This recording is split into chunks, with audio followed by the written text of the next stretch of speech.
Le nid de la petite France est un gîte haut en couleurs imaginé par Nathalie, fleuriste et décoratrice. Sa fantaisie et ses petits trucs pour réaliser une déco maligne nous ont vraiment séduits. Côté bonnes adresses, la boutique Esprit de Fée à Obernai fera le bonheur des amateurs de fait main. Vous y trouverez tout le matériel pour laisser libre cours à votre créativité.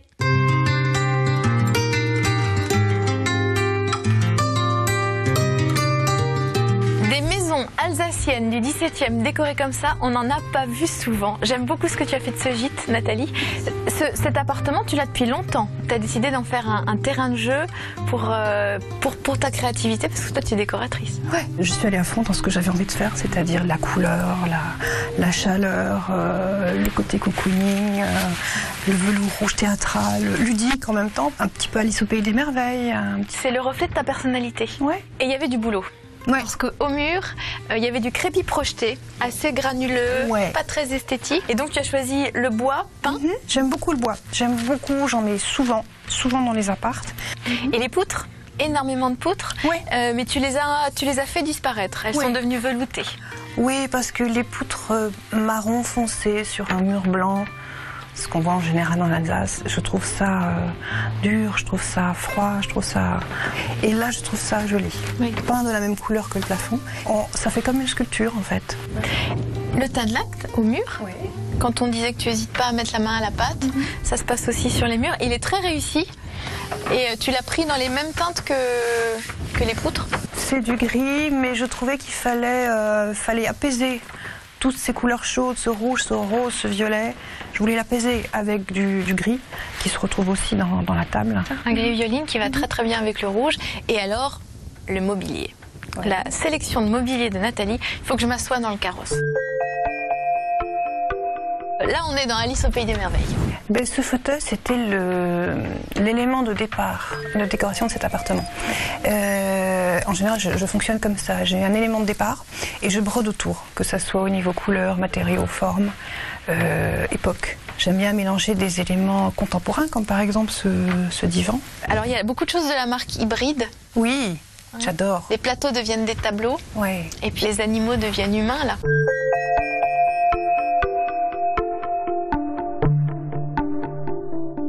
Un élément fort aussi dans la pièce, c'est cette table. J'adore ce côté galbé, c'est le style de meubles hollandais, avec ses gros pieds à boules. Voilà, c'était vraiment un coup de cœur. Et le lustre qui est là-haut rappelle ta petite sensibilité de fleuriste. Tu l'as fait toi-même? Oui, ça c'est un lustre que j'avais fait il y a quelques années, parce que j'aime beaucoup le mélange du délicat, du raffiné et du brut. C'est une branche qui vient d'Afrique du Nord. Donc ça c'est le côté brut, et le côté raffiné... sont les pampilles. Les pampilles.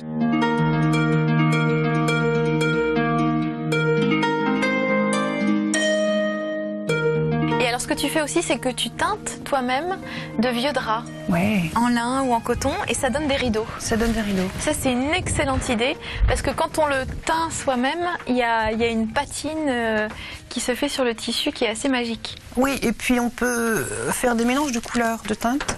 Ce que j'ai fait ici, parce que j'ai fait des essais, j'arrivais pas à trouver ce que je voulais, c'était soit trop violet, soit trop rouge. Donc là c'est vraiment un violet grisâtre, mauve, qui est doux aussi, qui apaise un petit peu les murs rouges. Un bon plan aussi, c'est une suspension avec une chaussette, un tissu un peu satiné, pour cacher une suspension fait maison quoi, finalement. Pas la lampe elle-même, mais la chaussette, oui. Oui, c'est ça. Oui.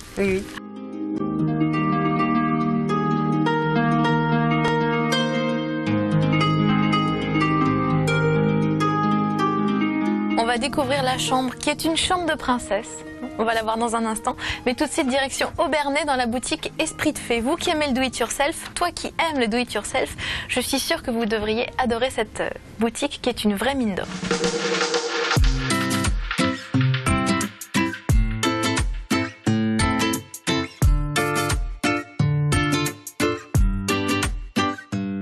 Je viens de l'univers de la déco à la base et je voulais depuis longtemps en fait faire moi-même certaines choses et l'associer à de la déco. Donc d'où l'idée d'Esprit de Fée qui propose donc de faire soi-même ou d'acheter tout fait ou de customiser. Donc les 3 leviers sont possibles. On peut partir d'un objet qu'on a chez soi ou un objet qui nous inspire tout simplement, que ce soit un cadre chiné sur une brocante, quelque chose dont on a du mal à se débarrasser mais on sent bien qu'il lui manque un petit quelque chose.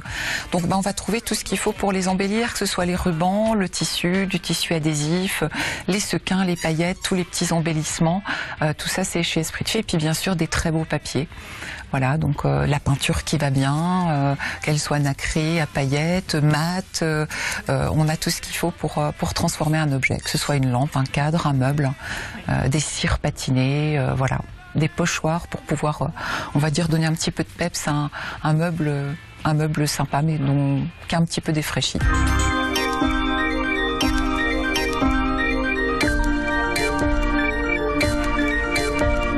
Nous avons créé il y a 1 an et demi donc notre première gamme de tissus, donc qui est 100% made in Alsace, donc des tissus à base de velours en microfibre avec des illustrations très pepsi et qui peuvent être utilisés soit en vêtements, soit en kakémono, donc une très jolie tenture sur un mur blanc, toute simple, ou même en revêtement de fauteuil ou de mobilier.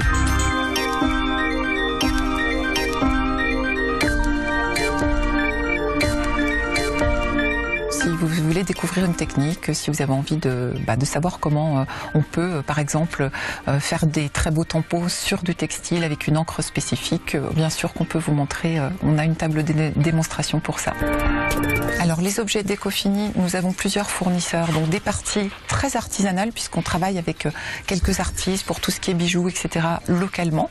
Et puis après, nous avons des grossistes et on choisit les collections en fonction des thématiques que nous avons envie d'exposer en magasin. Donc Pâques, on a l'impression que c'est dans longtemps, mais il y a déjà une explosion de couleurs pastel.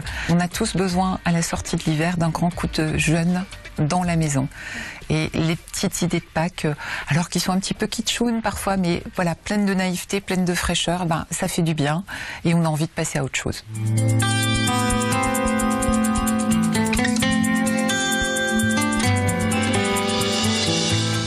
De retour dans le nid de la petite France, imaginé par Nathalie. De l'autre côté se trouve la chambre à coucher. J'aime beaucoup cette tenture rouge, très théâtrale et qui cache en fait des poutres. Et l'intérieur de la chambre n'est pas rouge. Tu as doublé les rideaux. Tu ne voulais pas rajouter de rouge dans la chambre? Non, une chambre à coucher doit être apaisante, veloutée, avec des couleurs tendres et pastel. Un camailleux de mauve, beige, ficelle, gris. Ouais. C'est vraiment une pièce très très apaisante. On se sent bien, on se sent vraiment comme dans une bulle. Et alors le côté velouté, on l'a par la couleur, tu l'as dit, mais surtout par le tissu que tu as rajouté, le ciel de lit, fait maison avec des branches de bouleau, c'est ça? Des branches de bouleau, ouais. Et là, dans le fond, tu as mis, c'est du capiton, c'est ça? C'est du velours? C'est du velours, encore une fois. Oui. J'adore cette matière. Et ce sont des capitons que j'ai fabriqués. Un. C'est des carrés à chaque fois capitonnés. Et donc, ça allie l'esthétique. Et puis aussi, j'ai une raison technique pour ça, c'est que je voulais que ça soit un endroit vraiment très très calme. Insonorisé. Insonorisé. Il est original, ce miroir. Oui, c'est une fenêtre que j'ai achetée dans une puce en Bourgogne il y a une dizaine d'années, que j'ai transformée en miroir. Pour ajouter au côté feutré, tu as à nouveau utilisé ce concept de chaussettes pour les appliques. Mais alors là, chaussettes XXL.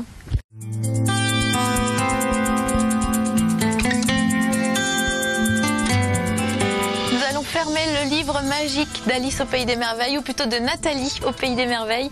La visite se termine. Merci de nous avoir fait découvrir cet endroit, ton univers. Merci à toi. Tout en douceur et puis et surtout très pétillant. On va se retrouver, je pense, pour d'autres projets. Tu n'as pas dit ton dernier mot? Non, c'est fort possible. Et en attendant, on se retrouve sur alsace20.tv, vous le savez maintenant. Et puis il y a aussi le site lamaisondecaroline.fr et je compte sur vous pour se retrouver la semaine prochaine pour un nouveau Secret Déco. À bientôt. À bientôt. La semaine prochaine, c'est Sarah qui nous ouvre les portes de son intérieur à Mulhouse. Une déco so british et surtout très campagne en ville. Rendez-vous mardi prochain, 19h40 sur Alsace 20.